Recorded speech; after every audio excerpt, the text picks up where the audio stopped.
And வணக்கம். இது இந்தியாவின் நம்பர் 1 டீலர் வசந்த் அண்ட் கோ வழங்கும் கிச்சன் கில்லாடிகள்.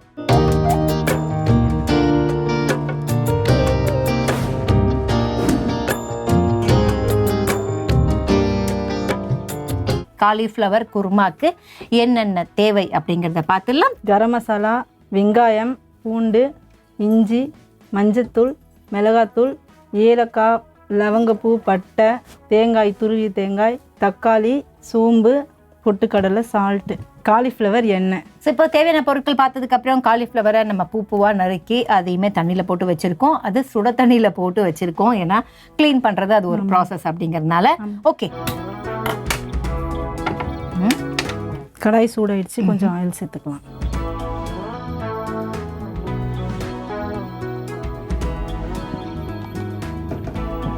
ஒரு 3 ஸ்பூன் எண்ணெய் விட்டுருக்கோம். லவங்கப்பூ ஒன்று போட்டணும், சோம்பு கொஞ்சம் தேவையான அளவு. அது கருகக்கூடாது, அதுக்குள்ளே ஆனியன் போட்டணும், இல்லைன்னா அது கருகிட்ட ஒரு வாசனை வரும்.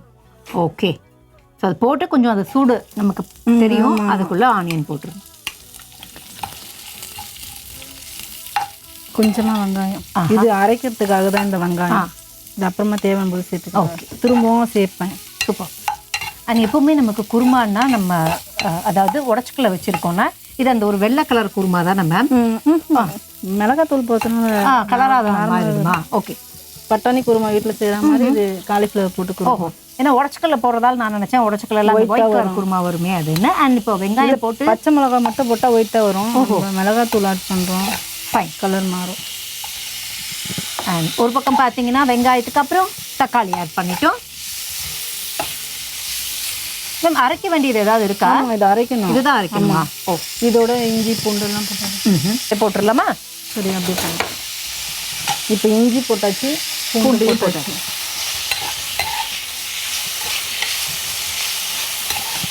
இது எல்லாம் நமக்கு ஃபைனாக குக்காய் வரணும். குக்காய் வந்ததுக்கப்புறம் இதுதான் மசாலா, அதாவது அரைக்க போகிறோன்னு இருக்காங்க. அதனால் ரெடி ஆகட்டும். உப்பு எதாவது ஆட் பண்ண போகிறோம் மேம்? வேண்டாமா? ஸோ நீங்கள் எந்த ஊர் மேம்? உங்கள் ஊர் பற்றி சொல்லுங்கள். நான் செங்கல்பட்டு தான். செங்கல்பட்டு தான். ஓஹோ, அம்மா அப்பாலாம் வேறு ஊர்லேருந்து அந்த ஊர் ஸ்பெஷல் ரெசிபிஸ் எதாவது குக் பண்ணுவீங்களா, இல்லை சென்னை தான்? இல்லை, சென்னை தான். ஓகே, இல்லை செங்கல்பட்டு. செங்கல்பட்டு. ஸோ இது நல்லா வெங்காயம் மசியணும், அந்த தக்காளியும் மசியணும். இது திரும்ப குக் பண்ண போகிறோம். இதை ஆஃப் பண்ணிவிட்டு கொஞ்சம் நேரம் ஆறணுமா? Okay, super. ஸோ கொஞ்சம் நேரம் ஆறுனதுக்கப்புறம் நம்ம என்ன பண்ண போகிறோம்னா அரைக்க போகிறோம் அப்படின்ட்டாங்க. ஜார் எடுத்து வச்சிடலாம் மேம். சின்ன ஜாரே போதுமா? சின்ன ஜாரே போதுமா? ஓகே, ஆறட்டும், நம்ம அதுக்கப்புறம் அரைச்சிடலாம். ஓகேங்களா? ஸோ அதுக்கப்புறம் பார்த்தீங்க அப்படின்னா நமக்கு காலிஃப்ளவர்லாம் ஸ்ட்ரைட்டாக ஒன்றுனா போட வேண்டியது தானே மேம்? இல்லை வேறு ஏதாவது ப்ரீவியஸாக நறுக்க வேண்டியது இல்லை அரைக்க வேண்டியது ஏதாவது இருக்கா? இது எதுவும் இது அரைச்சிட்டு இதோட அதை சேர்த்து மசாலா பொருட்கள்லாம் போட்டு குக் பண்ண வேண்டியது. அப்போ இது கிடைச்சாதான் நமக்கு அடுத்த வேலையை ப்ராசஸ் இறங்க முடியும். ஃபைன். ஸோ இப்போ நம்ம கொஞ்சம் ஆறுனதுக்கப்புறம் அரைக்கணும். அரைக்கும் போதே அது பேஸ்ட்டாக வந்துடும் அப்படின்னு இருக்காங்க. கொஞ்சம் விழுதாக வர மாதிரி அரைச்சிருக்கோம் இல்லையா? ஓகே, ஸோ இந்த கடாயில் எனக்கு தெரிஞ்சு 1 by 1 எல்லா இன்க்ரீடியன்ஸும் ஆட் பண்ணி அதை ஒரு கிரேவியாக மாற்றப்போம். இப்போ நம்ம ஆயில் ஆட் பண்ணிக்கணும்.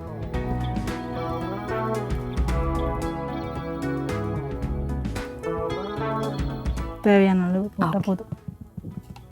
ஏலக்காய் 2, ஒரு கிராம்பு, ஒரு பட்டை 2. ஸ்பைசஸை போட்டோம், எவ்வளோ போட்டோன்றது பார்த்தீங்க. அதுக்கப்புறம் ஆனியன் போட்டோம், மீதி வச்சு கொஞ்சம். இதுக்காகலாம் தனியாக கட் பண்ண வேண்டாம், கொஞ்சம் அதிலேயே எடுத்து வச்சுன்னா போதும்.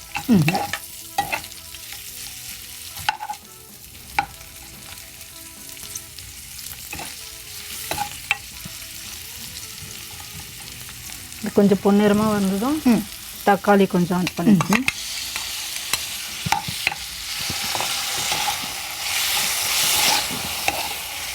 தக்காளியும் கொஞ்சம் வதங்குற அந்த பச்சை வாசனை போகிற அளவுக்கு குக் பண்ணணும். மேம் இப்போ நம்ம அந்த காலிஃப்ளவரை நல்லா சுடு தண்ணி கொதிச்சதுக்கப்புறம் அந்த தண்ணியில் போட்டு எடுத்து வச்சுருக்கோம். அவ்வளோதான்ல. அண்ட் மேம் பார்த்தீங்கன்னா அந்த தண்டோட சில பேர் போடுவாங்க, தண்டை ஃபுல்லாக எடுத்துட்டாங்க, வெறும் பூ மட்டும் எடுத்து வச்சுருக்கோம், அதை தான் ஆட் பண்ண போகிறோம். தண்டு கொஞ்சம் நச்சு நச்சுன்னு இருக்கும். ஓஹோ,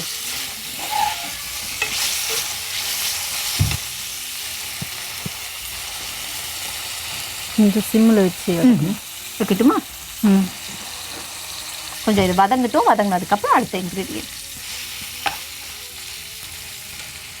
கொஞ்சம் சால்ட் போட்டு வதக்கணும். கொஞ்சமாக தான் போடும்.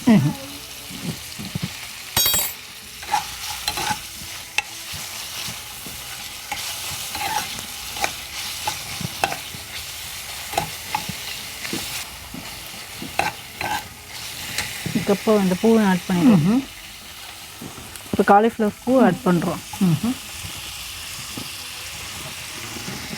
சரி, இப்போ தான் அந்த கடாய்க்கே பாருங்கள் ஒரு வேல்யூ வந்திருக்குன்னு சொல்லலாம். ஏன்னா காலிஃப்ளவர் ஆட் பண்ணதுக்கப்புறம் கடாய் இன்னும் கொஞ்சம் நேரத்தில் அப்படியே டேஸ்டான ஒரு கடாய் இருக்கிற ஒரு ரெசிபி அதில் இருக்க போது. இது அரைச்சி வச்ச போட்டுடலாமா மேம்? ஆமாம், எல்லாமே தேவைப்படுமா மேம்?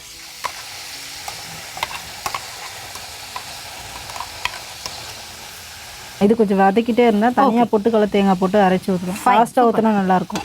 ஓகே, இதை நம்ம ஏன்னா கொஞ்சம் அது வந்து கட்டியாக வரதுக்கு கொஞ்சம் நல்லாயிருக்கும். ஓகே, அப்போ ஒன்று பண்ணலாம். இதில் நம்ம உடச்சிக்கல்லையும் தேங்காவும் அரைக்கலாம். அப்படியே கொடுங்க, உடச்சிக்கல்லையை கொடுங்க, தேங்காவையும் கொடுங்க, நான் அரைச்சி உங்களுக்கு ஹெல்ப் பண்ணுறேன். ஏன்னா எப்போ வேணால் போடலாம். அது ஒன்றாவும் போட்டு அரைக்கலாம், ஃபைனலாகவும் போடலாம். நல்லாயிருக்கும். ஃபைன்.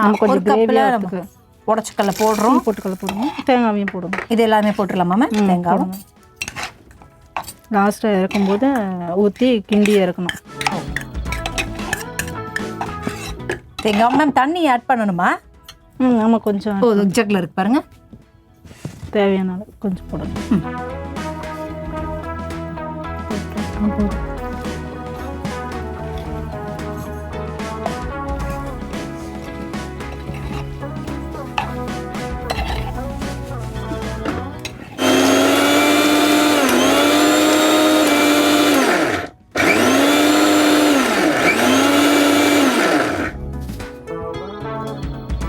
கொஞ்சம் தண்ணி வேணும் பேபி.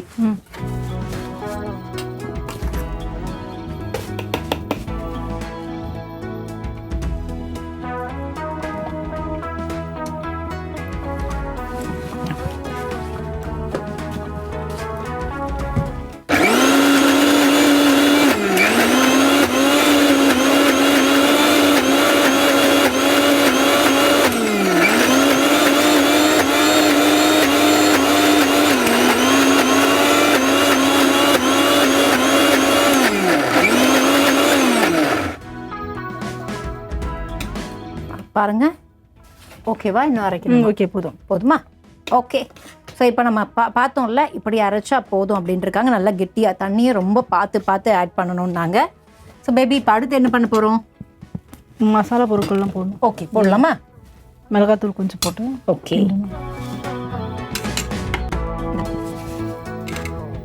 தனி மிளகாத்தூள் எவ்வளோ தேவையோ அவ்வளோவா? ஆமாம். ஓகே.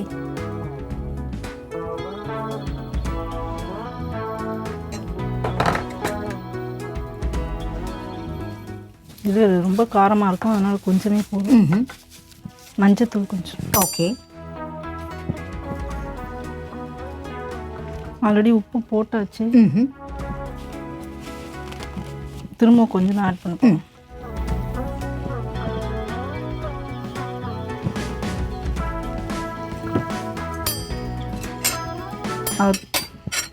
கிளறி விட்டுட்டு அதுக்கப்புறம் மசாலா. ஓகே. கரம் மசாலா போட வேண்டியதுதான். இப்போ வரைக்கும் பார்த்தீங்கன்னா இதில் நம்ம தண்ணியே கொஞ்சம் கூட ஆட் பண்ணல. இதில் கூட பார்த்தீங்கன்னா தண்ணி அவங்க ஆட் பண்ணது கொஞ்சம் கம்மியாக தான் ஆட் பண்ணாங்க. ஸோ மேபி லாஸ்ட்டாக எல்லாம் குக் ஆனதுக்கப்புறமா தான் கிரேவிக்கு நம்ம தண்ணி ஆட் பண்ணுவோமா? ஓகே.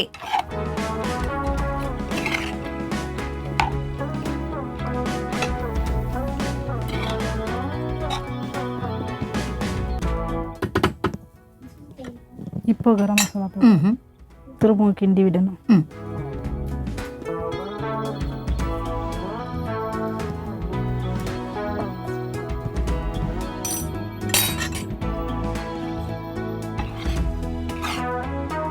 கரம் மசாலாவும் ஆட் பண்ணிட்டோம். எனக்கு தெரிஞ்சு இப்போ பேலன்ஸ் இருக்கிறது வந்து நம்ம அரைச்சி வச்சிருந்த உடச்சக்கல்ல அண்ட் தேங்காய். இப்போ கொஞ்சம் தேவையான அளவு தண்ணி போடுப்போம். ஆஹா.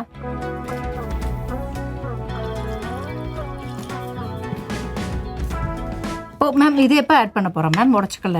இது கொதி வந்ததும் அதுக்கப்புறம் அதுக்கப்புறமா கொஞ்சம் நல்லா பாயில் ஆகி கொதி வரும்போது போட்டால் போதும். ஃபைன். அண்ட் மேம் நீங்கள் வந்து ஒரு குடும்ப தலைவின்னு சொன்னீங்க. ஸோ உங்கள் வீட்டில் யாரெல்லாம் இருக்காங்க அதை பற்றி சொல்லுங்கள். ஹஸ்பண்ட் 2 பசங்க இருக்காங்க, பையன் மாறன் செழியன் 2 பசங்க. ஓகே. ஸோ ஒரு அம்மாவா உங்களுக்கு குழந்தைங்களுக்கு நிறைய விஷயங்கள் அவங்க சாப்பாட்டில் ரொம்ப ரொம்ப இம்பார்ட்டன்ஸ் கொடுப்பீங்கல்ல. ஸோ அப்படி நீங்கள் உங்கள் குழந்தைங்களுக்கு பண்ணுற விஷயங்கள் என்னென்ன?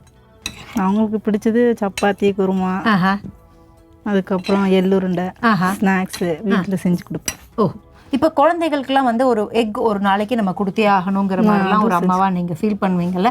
அப்போ நீங்கள் அந்த மாதிரிலாம் வந்து அவங்களுக்கு ஒரு டே இந்த டோசேஜ் இந்த நியூட்ரிஷன் இருக்கணும் இதெல்லாம் கொடுக்கணும் அப்படிங்கிற மாதிரி ஏதாவது நீங்கள் பின்பற்ற மாதிரி விஷயங்கள் இருக்கா? ஹெல்த்தியான ஃபுட் தான். எக்கு கொடுப்பேன். அதுக்கப்புறம் வீட்டில் இருக்க அந்த பொட்டுக்கடலை அரைச்சி உருண்டை பண்ணி எள்ளு உருண்டை, அவங்க கேட்கறத வேர்க்கடலாம் கூட அரைச்சி உருண்டை பண்ணி கொடுப்பேன். ஓகே. ஸோ வீட்லேயே தான் செஞ்சு கொடுப்பேன். ஓகே. ஏன்னா வந்து நமக்கு குழந்தைகள் கேட்குறாங்க அப்படின்னா குழந்தைகள் அதிகமாக கேட்குறது சாக்லேட்ஸ் கண்டிப்பாக கேட்பாங்க, கேண்டீஸ் கேட்பாங்க, அடுத்து பார்த்தீங்க அப்படின்னா வந்து பேக்டு ஐட்டம்ஸ் கேட்பாங்க. இதெல்லாம் நம்ம கொடுக்கக்கூடாது. ஐஸ்கிரீம் அவங்க கண்ணில் காமிக்கலாம், தப்பு கிடையாது. பட் இப்போ தான் வின்டரை கிராஸ் பண்ண போகிறோம் நம்ம அப்படிங்கிறதுனால ரொம்ப கேர்ஃபுல்லாக இருக்கணும். ஸோ அவங்க அடம் பிடிக்கிறதெல்லாம் உண்டா மேம்? ஏதாவது வந்து ஒரு இந்த மாதிரி ஐஸ்கிரீம் வேணும் இல்லை சாக்லேட் வேணும்லாம் அதெல்லாம் பிடிப்பாங்களா உங்கள் குழந்தைங்க? எதுவுமே கேட்க மாட்டாங்க. அதனால பரவாயில்லையே. இவங்கள மாதிரியே அவங்களும் ரொம்ப சாஃப்டான கிட்ஸ் போல், அதனால வந்து எதுவும் கேட்க மாட்டாங்க. ஓகே. ஸோ இப்போ நமக்கு கொதிக்காக வெயிட் பண்ணிட்டு இருந்தோம். கொதி வந்ததுக்கப்புறம் இதை ஆட் பண்ணி இல்லாமல் க்ளோஸ் பண்ணணுமா? ஓகே. இன்னும் கொஞ்சம் தண்ணி ஆட் பண்ணலாமா? Okay fine. இதுக்கப்புறம் நமக்கு பேலன்ஸ் இருக்கிறது பார்த்தீங்க அப்படின்னா நான் ஏற்கனவே சொன்ன மாதிரி உடச்சக்கல்லையும் தேங்காவையும் நம்ம கொஞ்சமாக தண்ணி விட்டு நல்லா திக்காக அரைச்சி வச்சுருக்கோம். இப்போ லைட்டாக ஓப்பன் பண்ணி பார்க்கலாம் காலிஃப்ளவர் வெந்திருக்கா, மற்ற விஷயங்கள்லாம் நமக்கு தேவையான அளவுக்கு குக் ஆகிருக்கான். மேம் போதுமா? ரெடியானது போதும். ஓ ஃபைன். காலிஃப்ளவரும் கொஞ்சம் கலர் மாதிரி இருக்குது பாருங்கள். இப்போது நம்ம அதை அரைச்சி வச்சா தேங்காய் விழுது போடும். மேம் இது எல்லாமே நமக்கு தேவைப்படுமா? தேவையான அளவு போடுங்க. கிண்ட தேவையானது போடுங்க. போதும். போதுமா?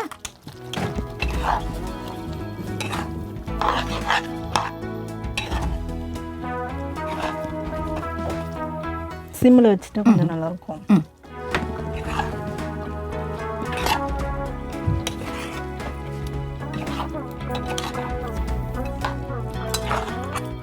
போதும். போதுமா? போதும். வேண்டாமா? தண்ணி நிறைய இருந்தால் நம்ம தேவையானதை ஆட் பண்ணிகிட்டே இருக்கலாம். இதுவே நமக்கு தண்ணி ஆட் பண்ண போறது இல்லையா மேம்? கெட்டியாவே இருக்கும். ஓ அதான் ஆஃப் பண்ணிடலாம். ஆஃப் பண்ணலாமா? கொத்தமல்லி ஆமாம் நம்ம வந்து பிளேட்டிங் பண்ணுவோம்ல அதில் கூட தூவிக்கலாம் மேம். ஓகேவா? இப்போ ரெடின்னு சொன்னீங்கன்னா நான் ஆஃப் பண்ணுறேன். போதுமா? போதும். ஓகே. ஸோ அடுத்து நம்ம பிளேட்டிங்கை முடிச்சிடும்.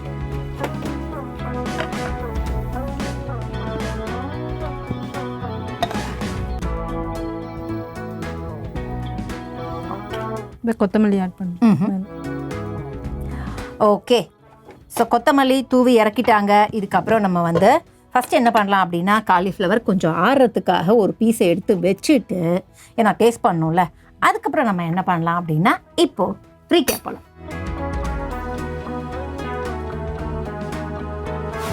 கடாயில் தேவையான அளவுக்கு எண்ணெய் விட்டு எண்ணெய் நல்லா கொஞ்சம் ஹீட் ஆனதுக்கப்புறம் ஒரே ஒரு லவங்கம் போட்டோம். அந்த லவங்கம் பொரிஞ்சதுக்கப்புறம் தேவையான அளவுக்கு சோம்பு, அதுக்கப்புறம் நறுக்கிய வெங்காயம், நறுக்கிய தக்காளி, அது கூட வந்து நல்லா சாப் பண்ண இஞ்சி அண்ட் பூண்டு, இது எல்லாத்தையும் போட்டு கொஞ்சம் லைட்டாக தேவைப்பட்டால் ஒரு பிஞ்ச் சால்ட் சேர்த்துக்கலாம். ஸோ அதுக்கப்புறம் நம்ம என்ன பண்ணோம்னா மறுபடியும் ஒரு கடாய் எடுத்துக்கிட்டோம். அந்த கடாயில் தேவையான அளவுக்கு எண்ணெய் விட்டு பட்டை, கிராம்பு, ஏலக்காய் இது எல்லாத்தையுமே போட்டோம் தேவையான அளவு. அதுக்கப்புறம் பார்த்தீங்க அப்படின்னா கொஞ்சம் நேரம் அது சூடானதுக்கப்புறம் நம்ம கட் பண்ணி வச்சுருந்த காலிஃப்ளவர் போட்டோம். அதையும் போட்டுட்டு நம்ம இப்போ அரைச்சி வச்சுருந்த விழுதை போட்டோம். அரைச்சி வச்சுருந்த விழுதை போட்டு கொஞ்சம் அது குக் ஆனதுக்கப்புறம் ரெண்டும் பைண்ட் ஆனதுக்கப்புறம் நமக்கு பவுடர்ஸ் இருந்துச்சு. என்னென்ன அப்படின்னு பார்த்தீங்கன்னா கொஞ்சம் மஞ்சள் தூள், கொஞ்சம் மிளகாய் தூள், உப்பு சரி பார்த்துட்டு இதெல்லாம் நல்லா குக் ஆயாச்சு அப்படின்னு தெரிஞ்சதுக்கப்புறம் கொஞ்சம் லைட்டாக கரம் மசாலாவை ஆட் பண்ணி தண்ணியையும் ஆட் பண்ணி கொஞ்சம் நேரம் நல்லா அந்த பைண்டார அளவுக்கு மசாலா அதுக்கப்புறம் காலிஃப்ளவர் வேகணும் அப்படிங்கிறதுக்காக மூடி வச்சு குக் பண்ணோம். மூடி வச்சு குக் பண்ணதுக்கப்புறம் நம்ம அரைச்சி வச்சுருந்த உடச்சக்கடலை அண்ட் தேங்காய் விழுத தேவையான அளவுக்கு போட்டு நல்லா பெரட்டி ஒரு அளவுக்கு எடுத்து வச்சுட்டு கொத்தமல்லி தூவிட்டீங்க அப்படின்னா இதுதான் காலிஃப்ளவர் குருமா. ஸோ ஃபைனலாக நம்ம கொத்தமல்லியும் தூவி இறக்கிட்டோம் அண்ட் வேலையை முடிச்சாச்சு. அண்ட் ஏற்கனவே பார்த்தீங்க அப்படின்னா நம்ம காலிஃப்ளவரை எடுத்து வச்சுருக்கோம். ஸோ அதை டேஸ்ட் பண்ணிடலாம்.